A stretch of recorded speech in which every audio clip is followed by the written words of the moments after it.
Hello everyone and welcome to this Global Fleet Champions webinar on tackling drug driving. If you're new to our webinars, Global Fleet Champions is a partnership campaign administered by Break, the road safety charity, to prevent deaths, injuries and pollution caused by vehicles driven for work. To learn more about the work that we do and to access fleet safety resources and more events, please visit globalfleetchampions.org.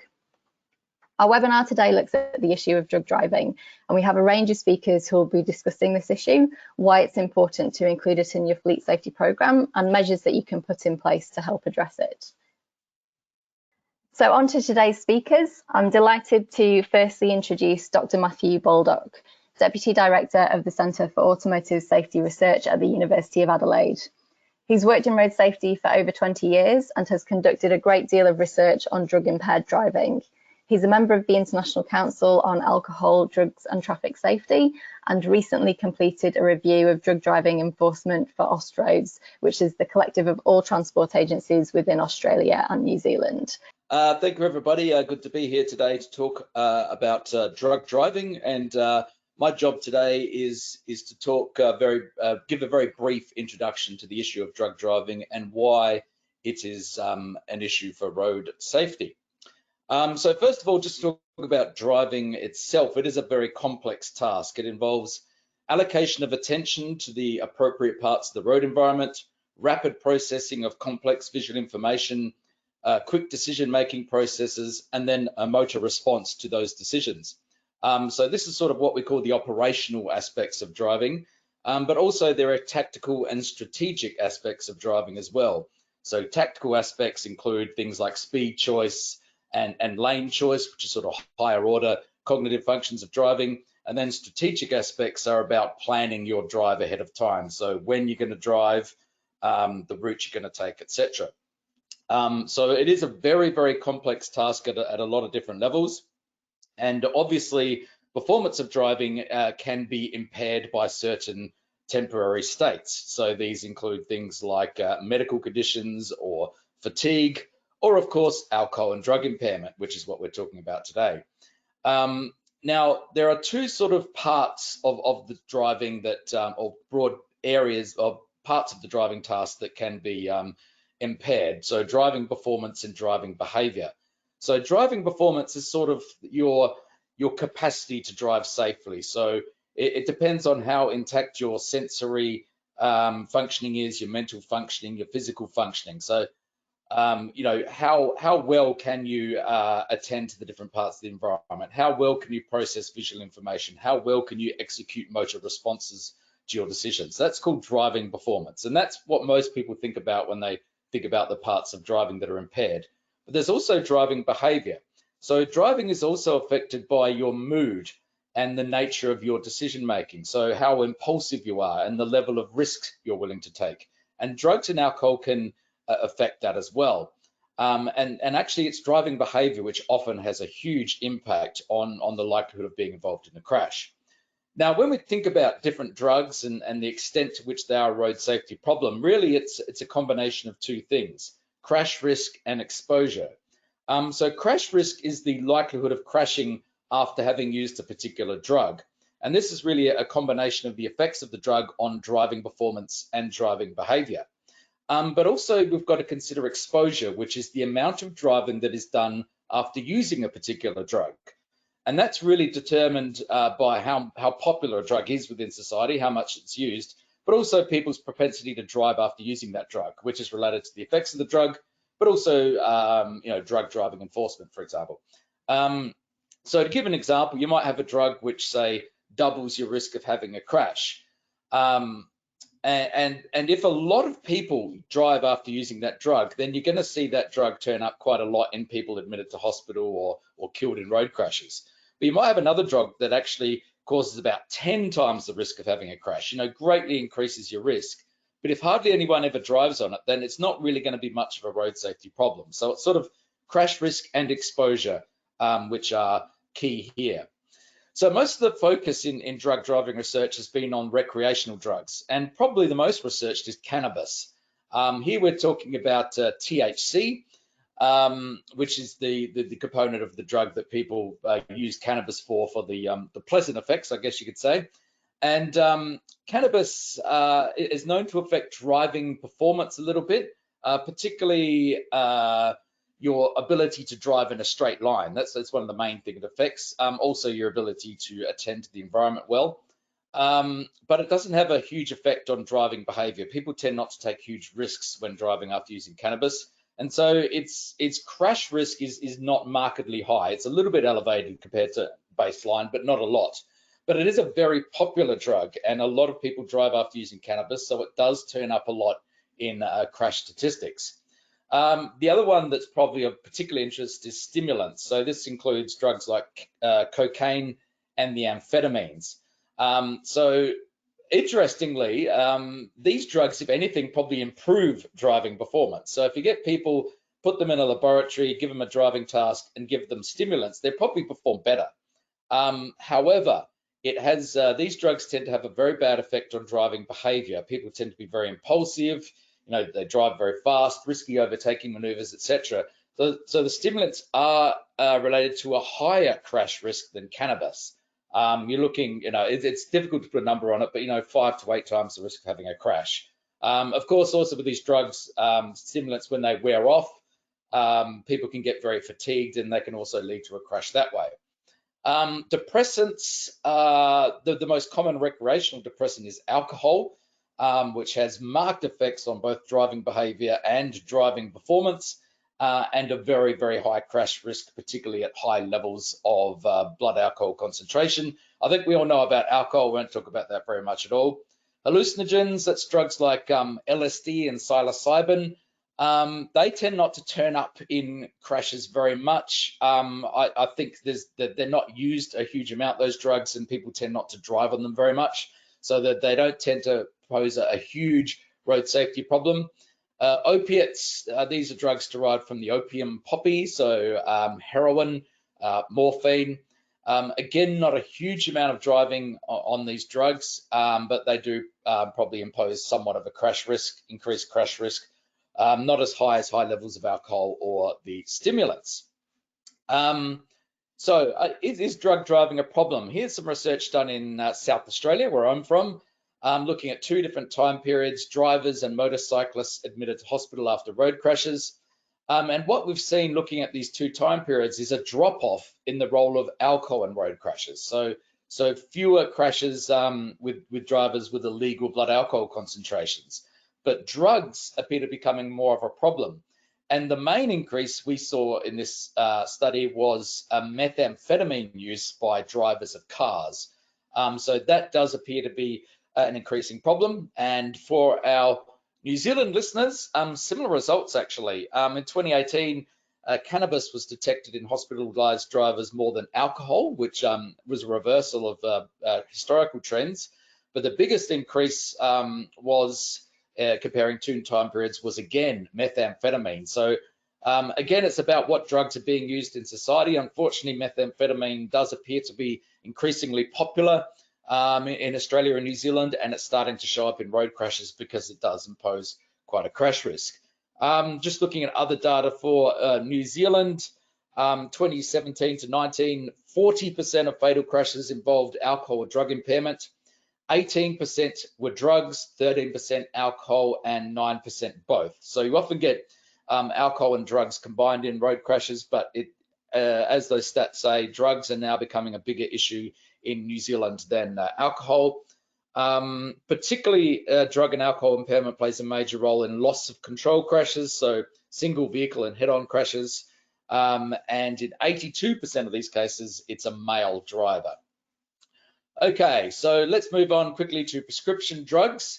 A bit more complex than the recreational ones, because of course these are usually being prescribed to treat a particular medical condition, and many things influence the effect of medicines on a person. So you've got the pharmacokinetic properties of the drug half-life, interactions with other drugs, tolerance, drug elimination rate, the dosage, the route of administration, whether it's taken as a tablet or injected, intestinal acidity, the health status of the individual, genetics, all sorts of things. And then of course there's the medical condition. It may be that a drug causes some negative side effects, but it could be that by treating the effects of the condition, it actually improves the safety of the driver. To take an obvious example, would you rather have someone driving behind you who is on antipsychotic medication or a person who is psychotic? I think I'd go with the former. But in any case, we do have to be concerned about medicines and driving. And there was a recent systematic review which looked at 53 different medications across 27 studies looking at crash risk and driving ability. And it was found that 15 of these, or 28%, increased crash risk. And those that popped up the most were the opioids and the benzodiazepines. So opioids, what are they? As I said, opiates are derived from the opium poppy, but opioids include opiates, but also drugs that are made synthetically in the laboratory. Examples include oxycodone and methadone and fentanyl. So these are drugs developed in the laboratory to treat pain usually, but also opioid dependency in the case of methadone. So these cause a lot of side effects, and they do tend to affect driving performance. Now, it can depend a lot on whether the person is a tolerant user of opiates or opioids, or whether they're a naive person to the drug. But nonetheless, epidemiological evidence suggests approximately a doubling of crash risk associated with opioids. I think you've all heard about the opioid crisis enveloping the US, and that causes lots of problems. But in addition to lots of overdoses, etc., there's also a road safety problem associated with that.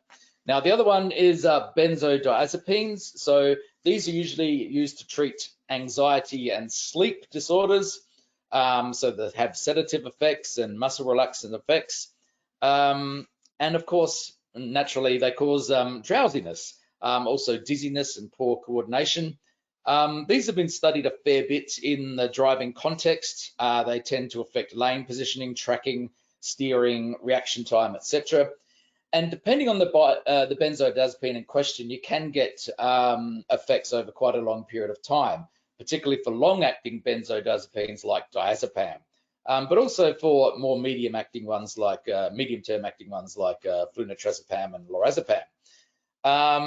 Also, lots of other things have an effect on how much it affects driving. So the dose of the drug, the length of the treatment, the time since the last dose. But anyway, there is a really well-established link between benzodiazepine use and the risk of a crash. It's somewhere between 2 and 3 times the likelihood of being involved in a crash. So they are a bit of a problem, benzodiazepines.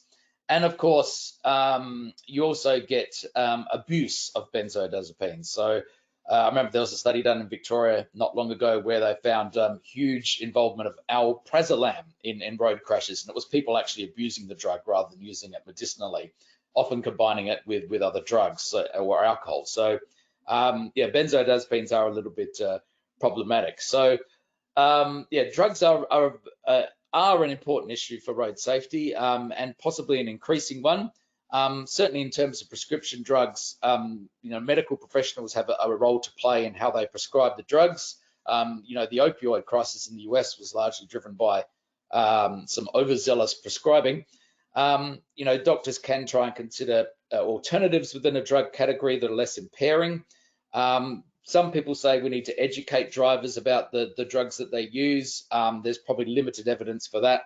But also when we're talking about medical conditions and prescription drugs, then the broader fitness to drive process comes in when assessing people for a license. You've got to look not only at their conditions, but also the drugs they use, and to see what changes can be made to keep them safer. So drugs and driving, it's a very complex topic. Hopefully that's a nice little intro for the other presenters today.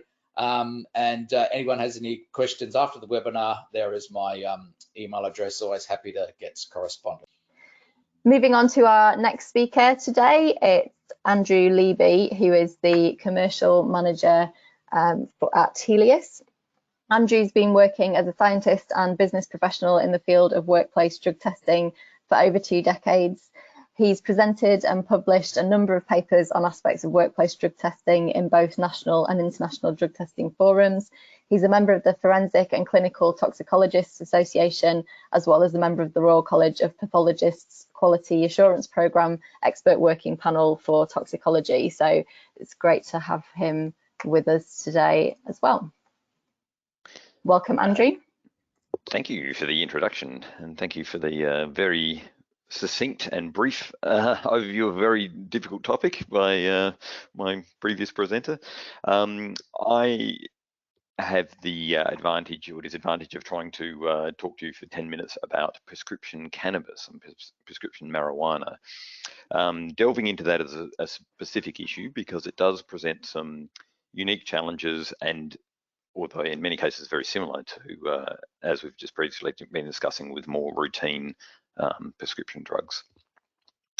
So probably the first thing that's most important is when we're talking about medicinal cannabis is to identify what beast we're actually dealing with. So primarily prescription cannabis comes in two forms, one of which contains THC, tetrahydrocannabinol. This is the ingredient in cannabis which has the psychoactive effect. So a lot of those negative effects that Matt was just talking about with cannabis are associated with THC consumption. And that's also obviously the reason people are smoking it recreationally. Now, ordinarily, the ordinary cannabis plant will also contain another compound. It contains many, many compounds, but one of the other ones is CBD or cannabidiol. Cannabidiol doesn't have those psychoactive effects. You can be prescribed prescription marijuana products which contain CBD only. The good news about those is they won't affect your driving performance in any significant fashion. And also they won't be detected in a roadside drug test or a routine workplace urine or saliva test. So if the product contains CBD only, there's no increased risk of accidents and there's no chance the individual tests positive. Sometimes though, especially poorly regulated prescription cannabis products can contain both. And so even though people think they're buying a CBD product, especially if they're buying it online or they're buying it from a non-regulated source, perhaps from overseas, often contains THC as well.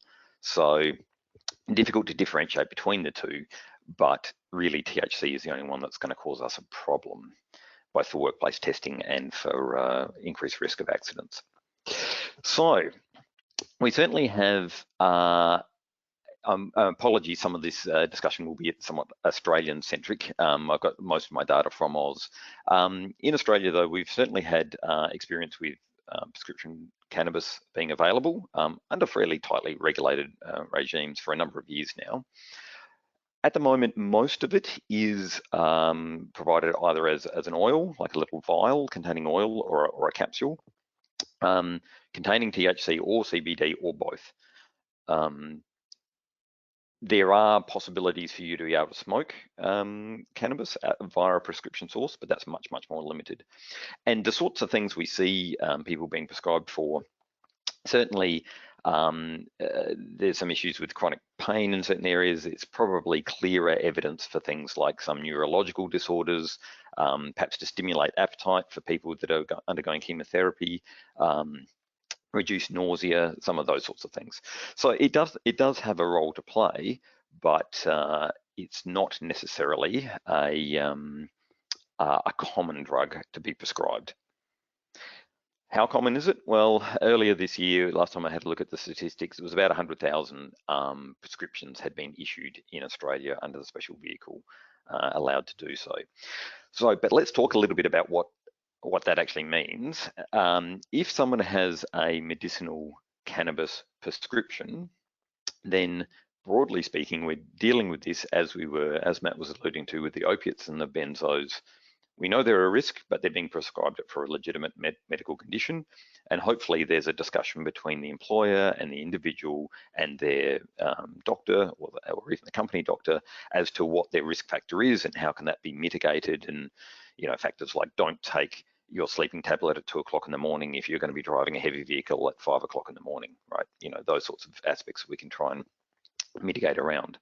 Same sorts of thing for medicinal cannabis. There must be a prescription. If somebody is testing positive to THC and they don't have a prescription, then it's almost certainly an illegal source, or at least an off-label source. The product that they're given, if they have a prescription, must be provided by a doctor or a pharmacist that's licensed to produce that. You can't buy it from an overseas source and say, oh, I got a prescription and I bought it online. That doesn't count, unfortunately, as far as complying with regulations. And it should be, as with any other medication, specific. You know, you need to take it at this time, or do not take any more than this amount. You know, take it only for a week or 2 days or whatever it might be. We do see a little bit, there's certainly anecdotal reports of soft prescribing, perhaps is the best way to term it. Somebody says, oh, look, I get really anxious and then I have a joint at night and that really relaxes me. I've tried other things and they don't work. And the GP says, well, I can't prescribe you cannabis just to make you relaxed, but look, if it makes you feel better, then I'm not going to tell you to stop. And then that person says, oh, great, I went to the GP and they said I should keep bonging on, so now I have 2 cones every night, right? So that's not prescription or medicinal cannabis. The moral of the story is if they have a prescription, you treat it as any other prescription drug. If they don't have that evidence of a prescription, then we're treating it like the stoner on Saturday night. So just quickly to look at some international experience, because the US has been tracking this way for a while now, much less regulated in the US than what we face here in Australia and New Zealand. And it's quite a patchwork in the US, everything from not being allowed to have cannabis at all through to just open slather. You know, there's just, you don't need a prescription at all. It's just a shop that sells cannabis. Interestingly, it's still illegal at a federal level, though, so there's all sorts of twists and turns in that space. If in the US you're under a regime, for example, the Department of Transport testing regime, which is federal legislation, it's still a prohibited substance, even if you have a prescription for cannabis. So, and in many cases in the US, it's a one-strike policy. So if you have drugs detected in your system during the workplace testing regime, you can be fired effectively on the spot in some of those more tightly regulated areas. So, but what do we see? Well, you can hopefully see from this graph on the right-hand side, this is from the Quest Drug Testing Index. It's an exceedingly large database, many tens of millions of tests that have been conducted all around the US, and most of them in that regulated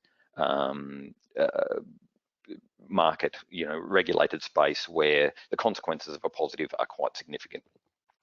And this purple magenta line, the largest one there, you can clearly see from 2015 through to 2019, there's been a steady upward increase in the US detections in the workplace of cannabis, often in tightly regulated, and that's really mirroring the increase in the US as the availability, as more and more states have introduced medicinal cannabis or made it freely available. It's going up in the workplace, despite the fact, as I said, there can be quite significant consequences for the individual. And certainly if you talk to anyone in the US, they'll say these are high resource results. You need to really suddenly start talking to people. You've tested positive. Let's see what you've spoken about with your doctor. How is this being managed? Is it legal in your state where you purchased it, or is it not? Did you cross federal lines to buy it? It becomes quite a difficult HR issue for these people, and significant consequences of the individual who may lose their job. And my final slide is really looking at what happens when you significantly increase the amount of medicinal cannabis into a population. This is from Colorado, and to be fair, Colorado has an open slather approach, for want of a better term. You know, it's completely decriminalized in Colorado, and there are shops where you can just walk in. You don't need a prescription. You can just buy your cannabis. And so this particular study looked at what happened into the hospital system there, and really showed some interesting trends, which were that it decreased the hospital visits for people talking about seeking chronic pain management, because presumably they're self-medicating with the freely available cannabis. There were some more issues with drug-induced psychoses and some underlying mental health disorders such as schizophrenia, which can be exacerbated by excessive cannabis use, especially when younger. But the one that we're probably most interested in is there was an increase in motor vehicle accidents across all the hospitals around Colorado over a several-year period. And that's not really that surprising. If we were to imagine perhaps, say, alcohol being much more widely available on every street corner, really reducing the price, I would expect in Australia and New Zealand we would see an increase in motor vehicle accidents as well.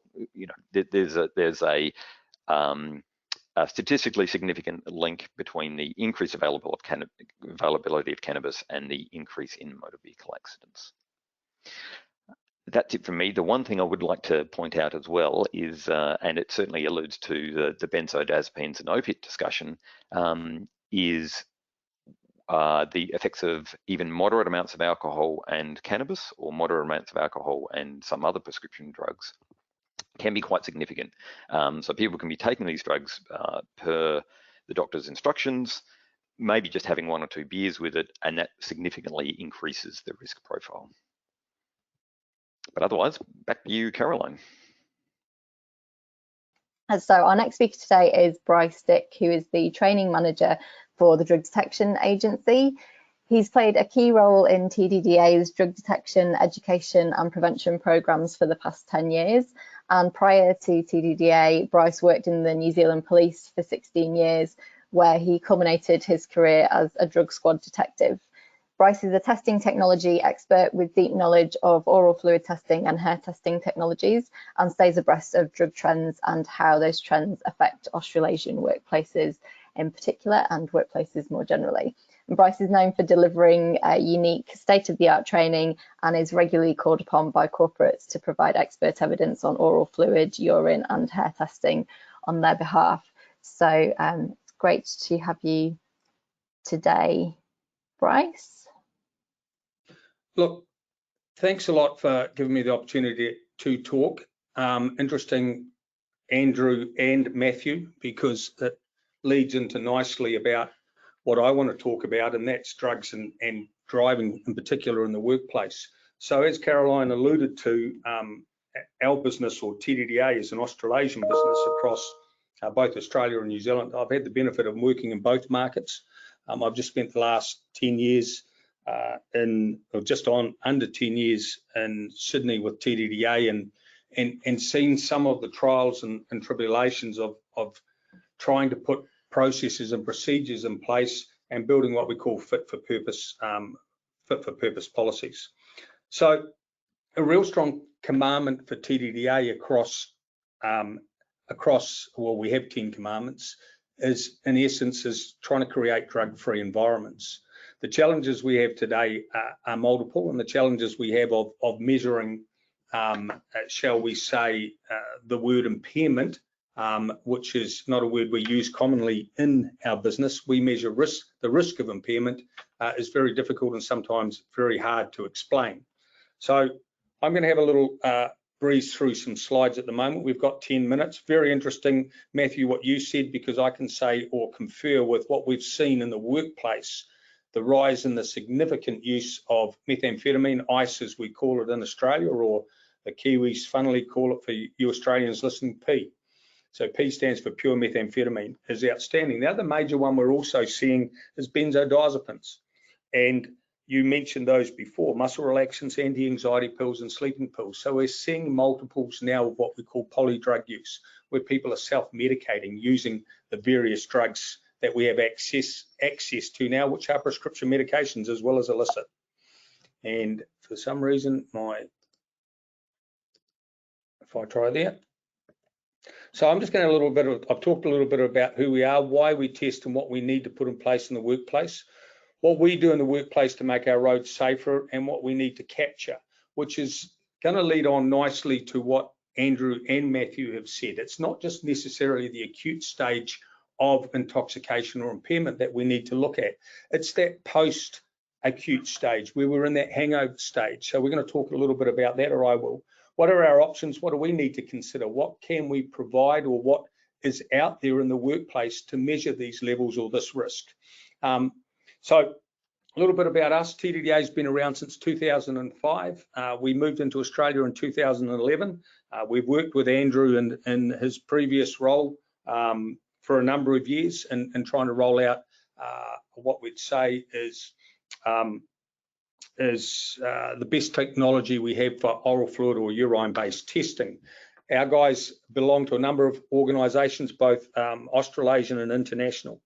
So for us and our clients, on many occasions, the workplace the workplace is in fact the cab of the truck or the vehicle. So we work in a lot of industry types where heavy transport have drug and alcohol policies, whether regulatory required or whether because the onus under Work Health and Safety for Australia or Health, Safety and the Work Act dictate that we need to try and eliminate those risks.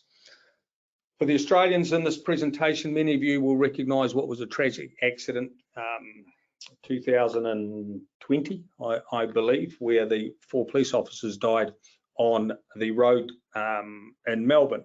So we've had a number of freight companies talk to us, especially post this type of accident, and said, what can we do? What's the fundamentals of putting something in place that ultimately can reduce or eliminate the risk? We're never going to eliminate drugs from our communities, which means ultimately for us, what we see in the workplace is reflective of what's in the communities. Carolyn mentioned I was in the police a number of years ago, in fact, been out longer than I've been in, but the drugs that we dealt with back in the 80s and 90s were not the drugs we deal with now.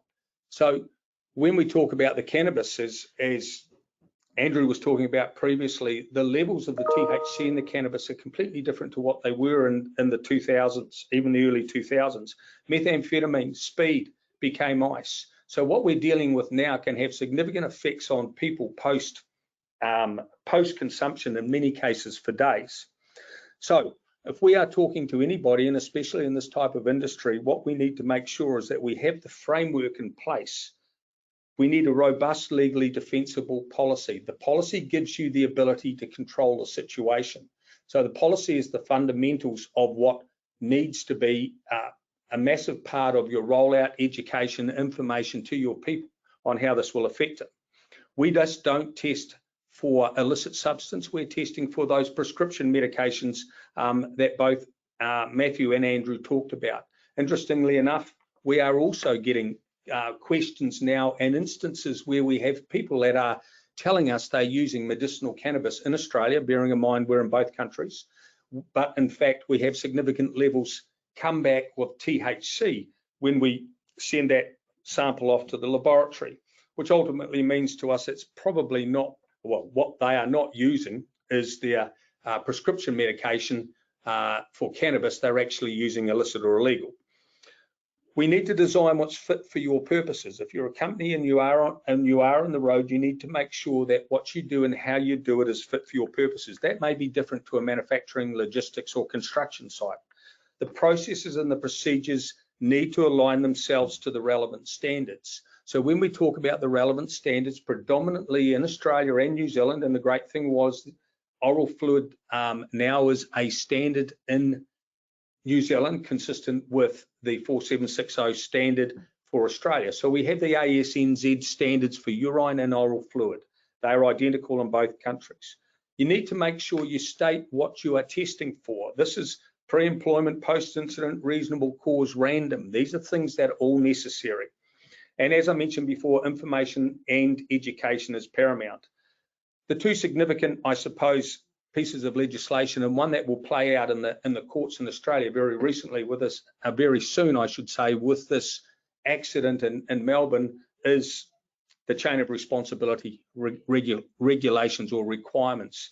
This was strengthened in 2018 in Australia. We believe with the New Zealand's Road to Zero campaign or strategy for 2020 to 2030, it's very likely to replicate what we're about to see, the same sort of strong legislation or regulation around the chain of responsibility. So ultimately what the chain of responsibility does is every party in the heavy vehicle transport supply chain has a duty to ensure the safety of their transport activities by doing all that is reasonably practical. What does that mean? So ultimately that means you need to identify the hazards or risks. In New Zealand, if you talk about our Health Safety at Work Act, they define a hazard and they name drugs and alcohol. So the likelihood of the hazard occurring, the degree of harm that might result from the hazard, what the person concerned knows or reasonably to know about the hazard. These are all things now that there's an expectation on anybody that is managing vehicles on our roads takes a priority for. The chain of responsibility we expect will start to look very much like what we see or follow the footsteps of the Australian chain of responsibility legislation strengthened in 2018.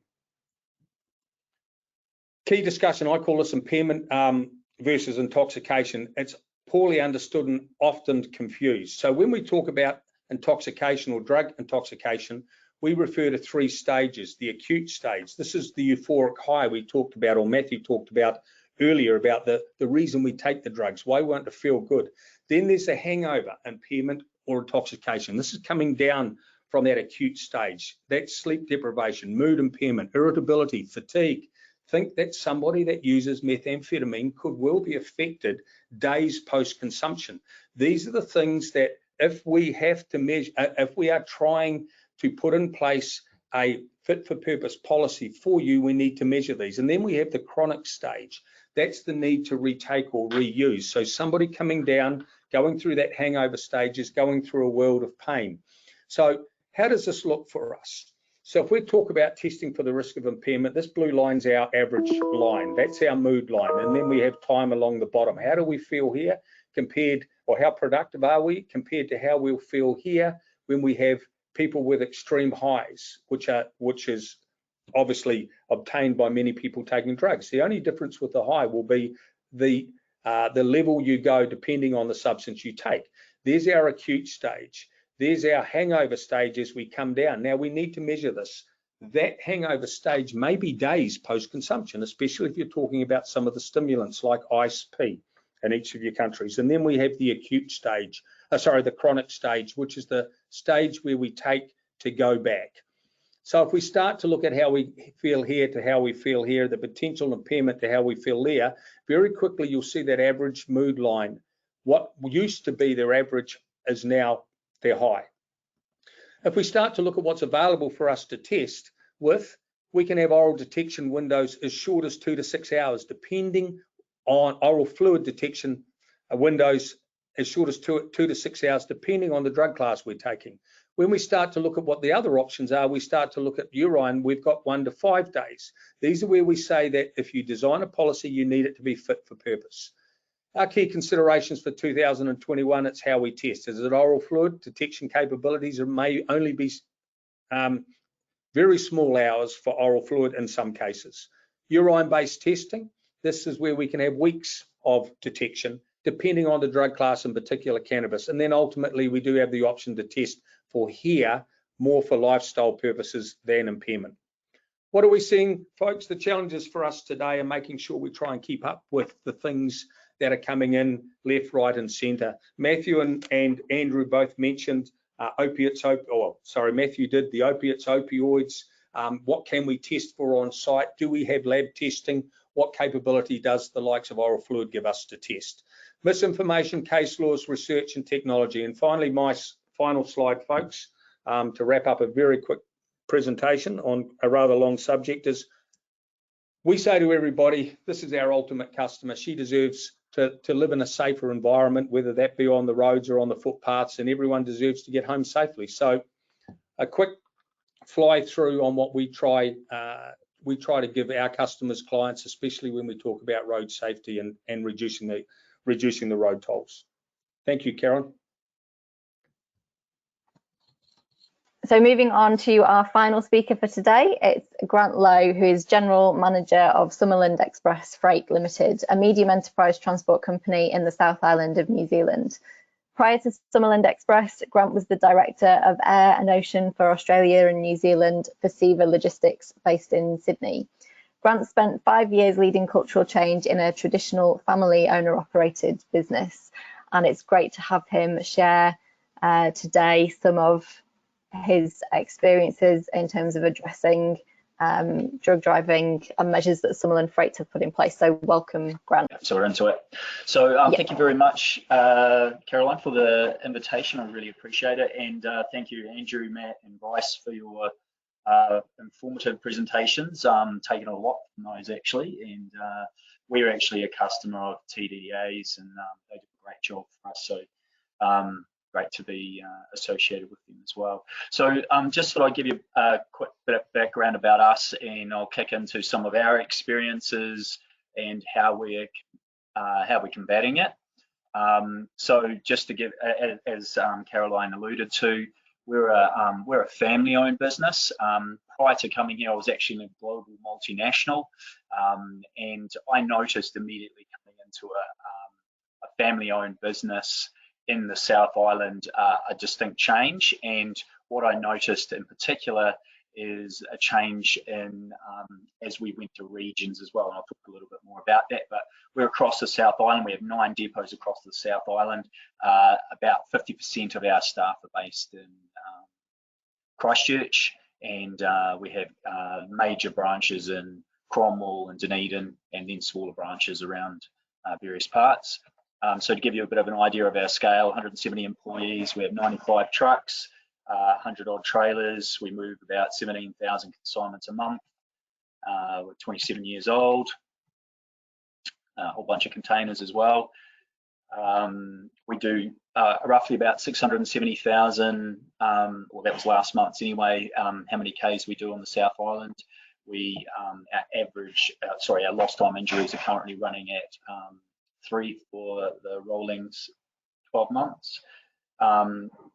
If you're not familiar with EROAD, they're one of the major players in New Zealand for GPS, and they have a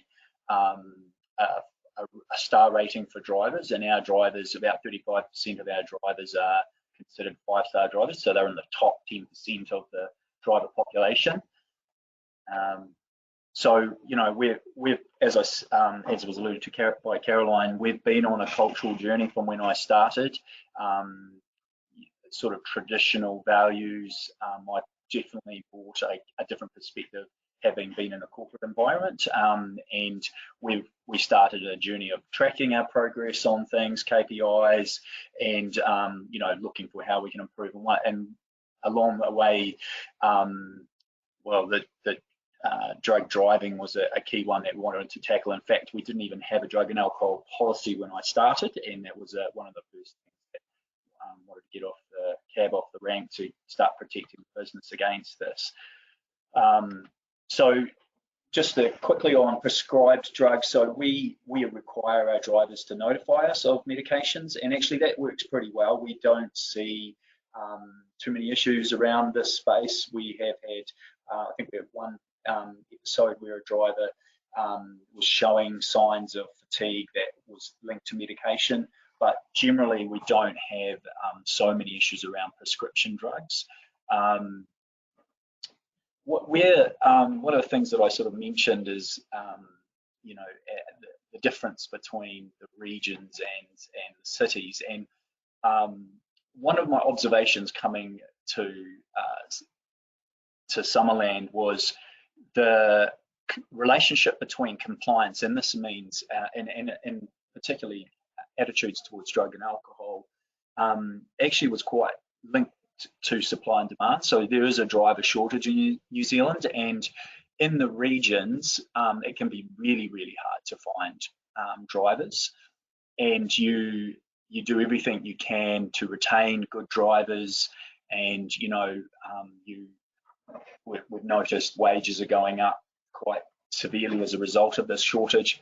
But we noticed that also where there are attitudes that are, you know, around drug and alcohol in the regions can be quite different because of that supply and demand issue. People become more tolerant to attitudes seem to be different, and that provides a whole new sort of challenges. This was really evident during COVID, where when there was only essential services operating in transport, there was a real oversupply of labour, and we noticed that our drivers became incredibly compliant. And it was like quite a breath of fresh air in terms of the way when you were talking to drivers about performance and some issues, that people were really on their best behaviour. But as the economy's back quite strong in New Zealand, that we've seen that shift back towards the sense of people understanding that they hold a bit more power because they know that it's harder to find drivers. Now, whilst we have a zero tolerance, we're still faced with the challenge of being able to make sure that we have people operating the vehicles day in and day out so we can deliver for our customers.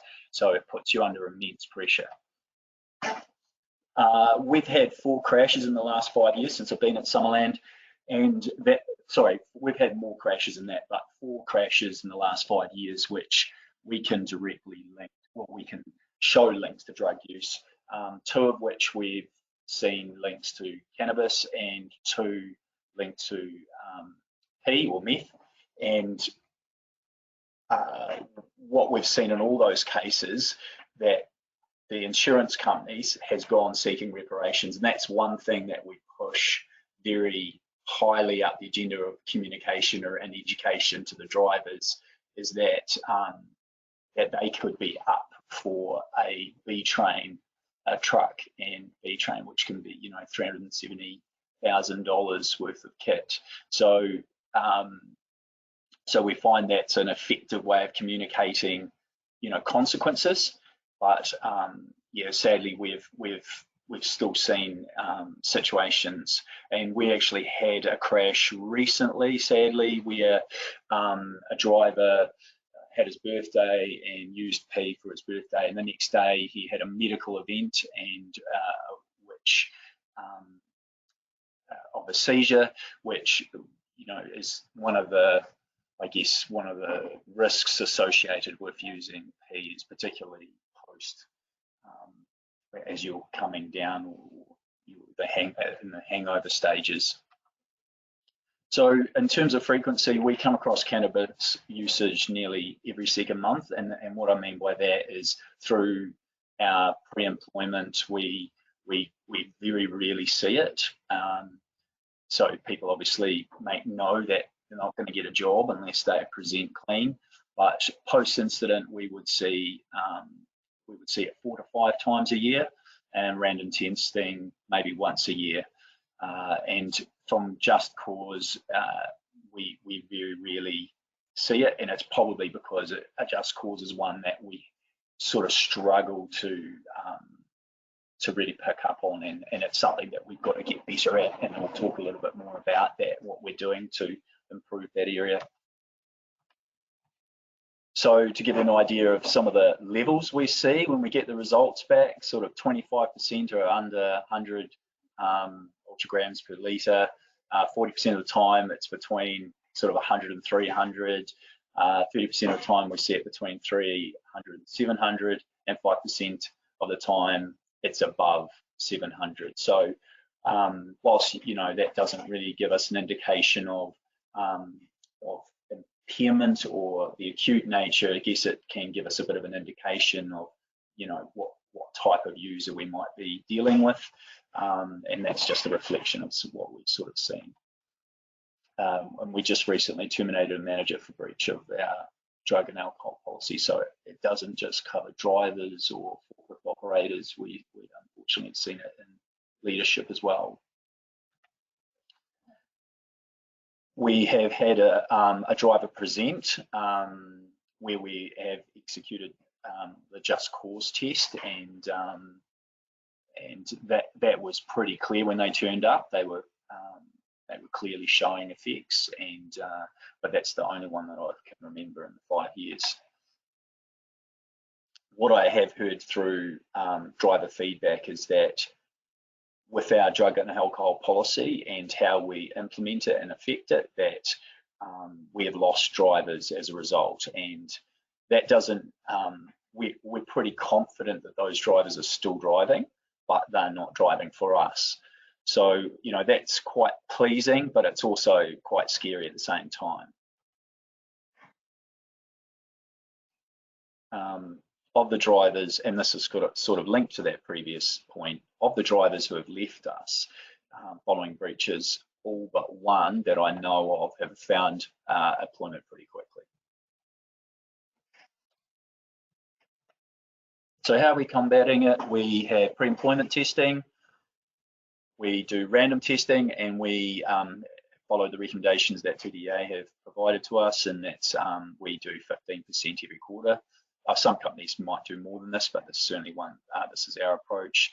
We, when we get that random sample, it's across all the regions, so it's not just a particular branch, and that helps us do the testing.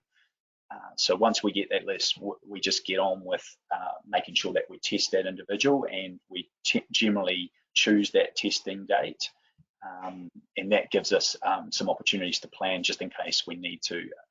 We always go on the assumption that we may have a non-negative test which we need to follow up, so we just prepare as part of that. We have post-incident testing and just course testing, and that's one that we've really focused in a little more on, and one of the tools that we're recently looking to bring into our toolbox to help us with that is Alert Meter, and I'll just share a little bit more about that, and we're currently in a trial with that. So what Alert Meter is it's a app, or you have it on your computer, and what this does is test your ability to pick out. So you can see this on your screen. There's a bunch of shapes, and you've got to pick which one's different, or if they're all the same, you need to click they're all the same. You've got a minute to do this test, and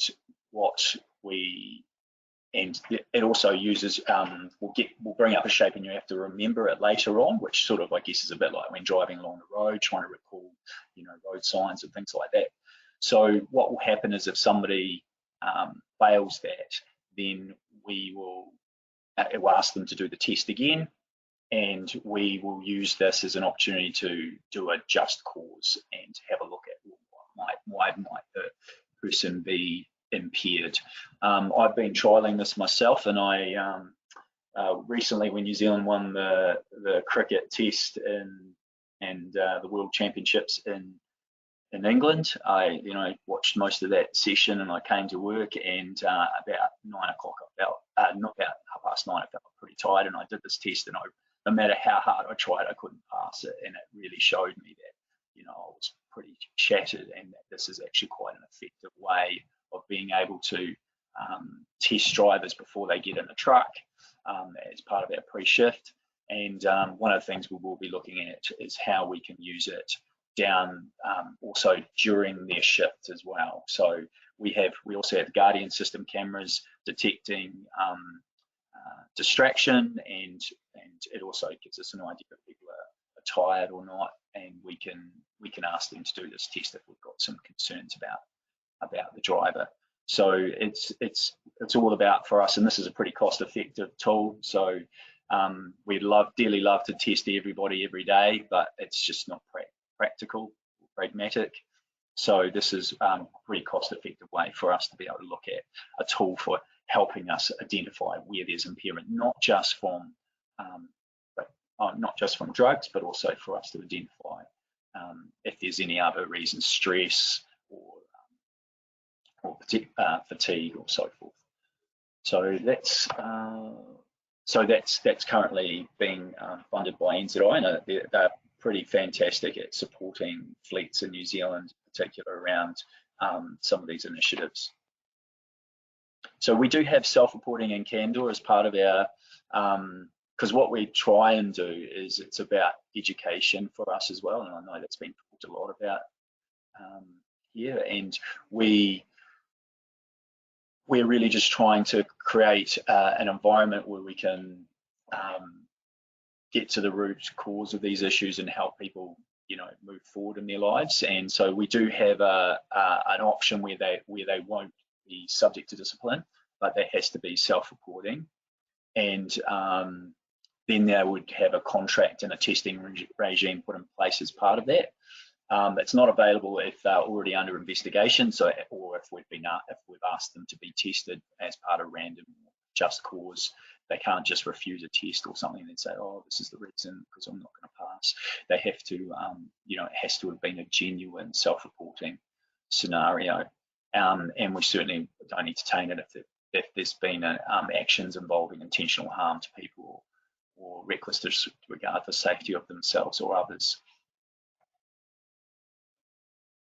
So hopefully that gives you a bit of a overview of how we've been tackling it. We're certainly not perfect, but we're well and truly on our journey to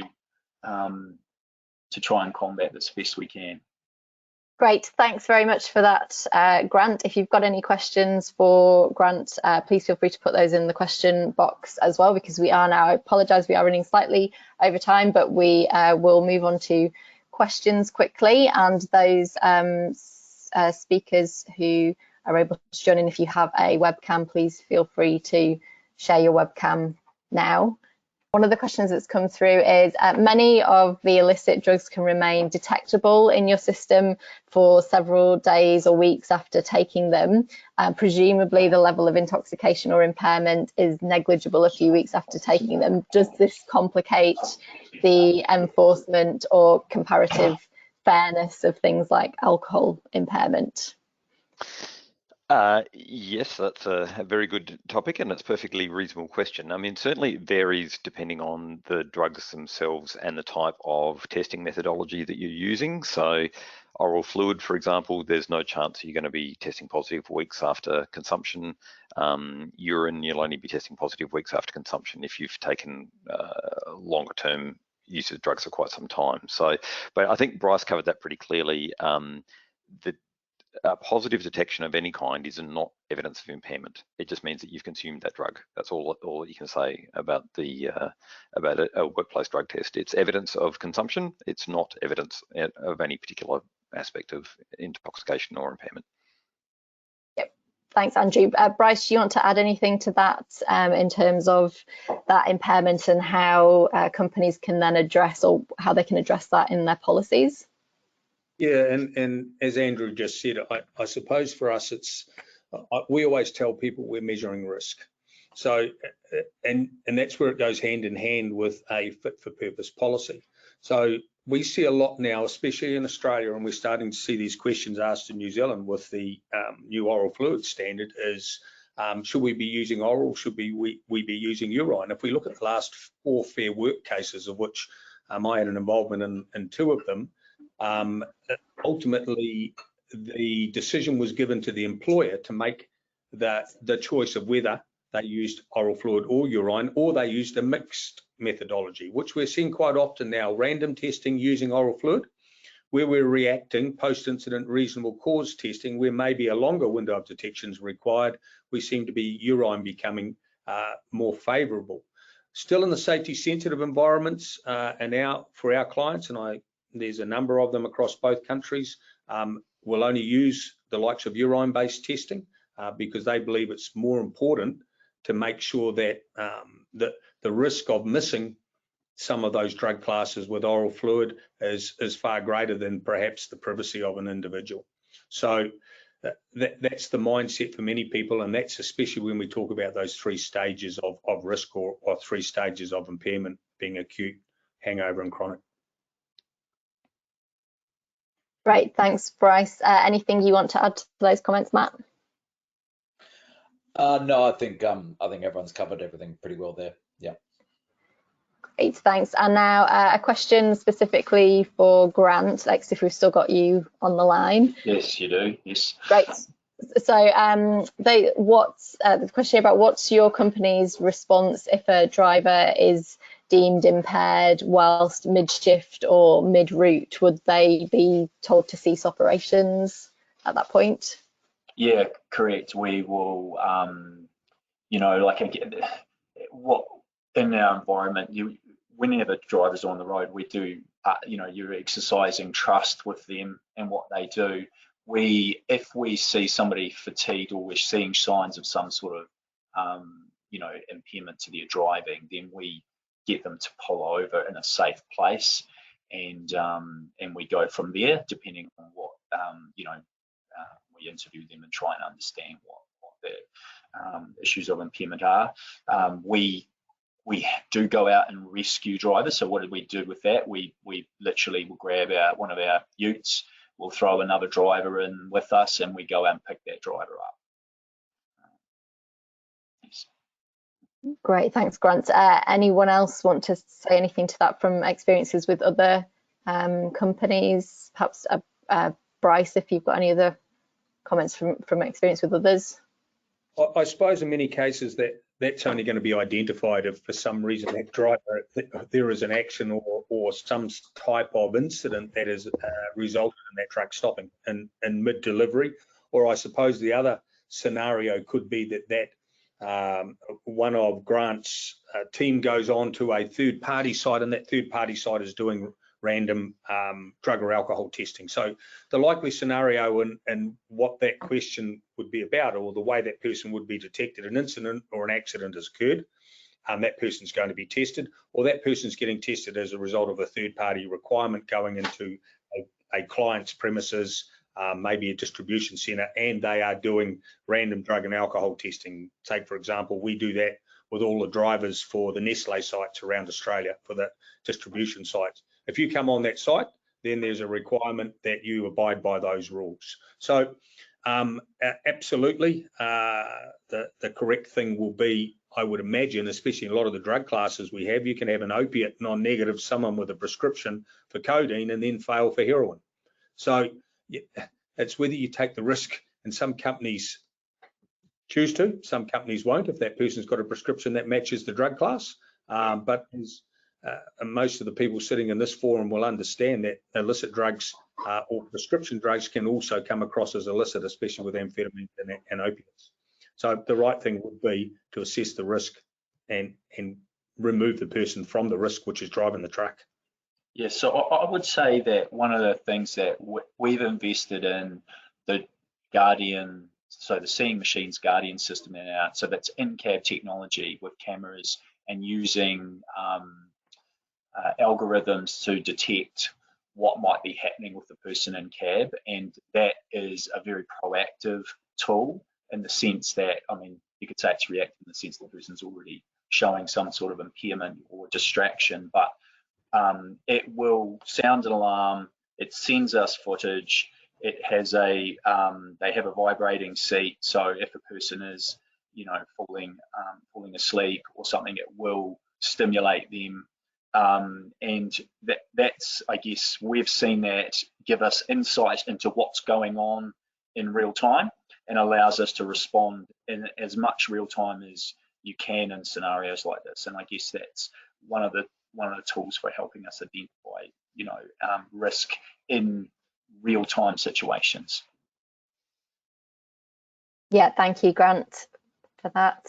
It's one final question, and then sorry, we will have to just put a stop to questions. But if you've got any other questions following the webinar, do feel free to send them through to me, and we will put you in contact with the speakers afterwards to try and get those questions answered. But coming to you first, very briefly, Andrew, in case you want to comment on this, how reliable is oral fluid testing?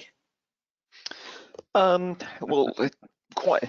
Listen to the chuckles from the other panelists. Yeah, well, certainly. I mean, there's two aspects here. One of which is there's the on-site test, the on-site device, which I think it's fair to say are variable in terms of their performance. And then there's the laboratory confirmation testing, which is highly accurate and quite robust and very vigorous. So if you are testing positive on site and that sample goes to the laboratory and the laboratory confirms the presence of that drug, that's a generally accepted medico-legal standard, which will be accepted in courts on both sides of the ditch and generally internationally. I do think there are issues around some of the devices on site. They will have the different sensitivities, especially to some, and Bryce has alluded to the fact that there's the new oral fluid standard out now, which includes oxycodone, one of the opiates. A number of the devices on the market still don't detect oxycodone. And some of the devices that have been around for a while are quite poor with their THC performance. And so that means a lot of people with quite high levels of cannabis on board may not be detected on an oral fluid device. Yeah, thank you for that. Over time. That's improving over time. Thanks, Andrew. Do you want to add anything, Bryce? I get asked this question every day, Carolyn. Look, and the toxicology of oral fluid and the way that we capture that, it's going to differ with the various drug classes. So I'll tell you now, we have significant problems, and I hope you agree with me, Andrew, with benzodiazepines because of the nature of what metabolizes back from the blood into the oral fluid, and at what levels or percentages, in many cases, puts us below the cutoff levels and the standards. Well, you won't detect it, basically. I mean, the oral fluid expression of benzodiazepines is minuscule for most types of benzos. So effectively, it's a non-starter. Yeah, Andrew, when I sit with the unions, I don't necessarily believe that. But Matt, I like what you said before, that the risk now you're seeing in your statistics of 2 to 3 times greater with benzodiazepines in the system. If we are limited to using oral fluid, then we've got significant issues. And we have a similar issue, as Andrew said, with cannabis. What the sticky tar resin of the THC stuck to our teeth and our gums, if we flush it out and in a way, then we're going to reduce the chances or reduce the concentrations of THC in the oral cavity very quickly. Again, we have issues with ratios coming back from the blood into the oral fluid at levels, unless heavy chronic usage, then we can miss, and we have missed, and I know we have anecdotally because we've had admissions, people have smoked only several hours prior with tier 1 instrumented devices, the top devices we have in the marketplace. So there's challenges. It's an evolving technology, and in many cases it's what we've got to use. That's why I said before, consider if it's random testing, then it's the deterrent we're looking for, right? But if it's post-incident reasonable cause where we're reacting to an incident or an accident, maybe we need that window of detection a little bit longer or wider than several hours or 10, 12 hours. So those are just considerations I think people need to understand before they go down the track of we're going to use urine or we're going to use oral fluid. One of the challenges I've found with post-incident testing, particularly around urine testing, is if there's been a crash and somebody is in a medical treatment situation, is getting access to be able to test them in a reasonable time. And I would say that oral testing is significantly easier to do in those circumstances. You can generally do it quite quick and have it handy in the glove compartment or whatever, depending on the type of device you're using, to allow you to capture that test, which we've found notoriously hard to get. Once it gets, the police will test for it, but we don't get the results of that until they're potentially being, appeared in court or being charged. So it makes it very hard to complete your investigation and an employment scenario. So you have to consider some of those situations as well. Yeah, thank you, Grant. That's a good point as well. Just very finally, Matt, did you want to add any extra comment on that before we wrap up? Yeah, just in regards to the oral fluid testing, I mainly sort of looked at that in terms of police roadside drug testing enforcement, and yeah, as noted, benzodiazepines pose a particular problem, and if you've got drivers who are taking levels of benzodiazepines well beyond the therapeutic level, you've got very intoxicated drivers, and ideally you would have a method of picking them up, but yeah, oral fluid doesn't seem to cut it in that regard. So police are sort of left with the task of just identifying clearly impaired drivers before they can pick up anyone who was intoxicated by benzodiazepines, which is obviously a lot more difficult than a roadside drug testing scenario. So yeah, different challenges come with different drugs. They're all quite different to each other, and yeah, it's an ongoing, constantly developing area. Thank you, Matt, and thanks to all of our speakers today and all of the questions as well. We could talk about this for a long time, but we've run over by quite a bit already. So thank you for staying involved in that. Really appreciate it. So I hope you found today's webinar useful and interesting. Please do fill in the feedback survey when you leave the webinar. It's really useful in helping us to plan future events. Thank you again to all of our speakers today. And finally, thank you to all of you for tuning in and taking part. We hope to see you at another webinar soon.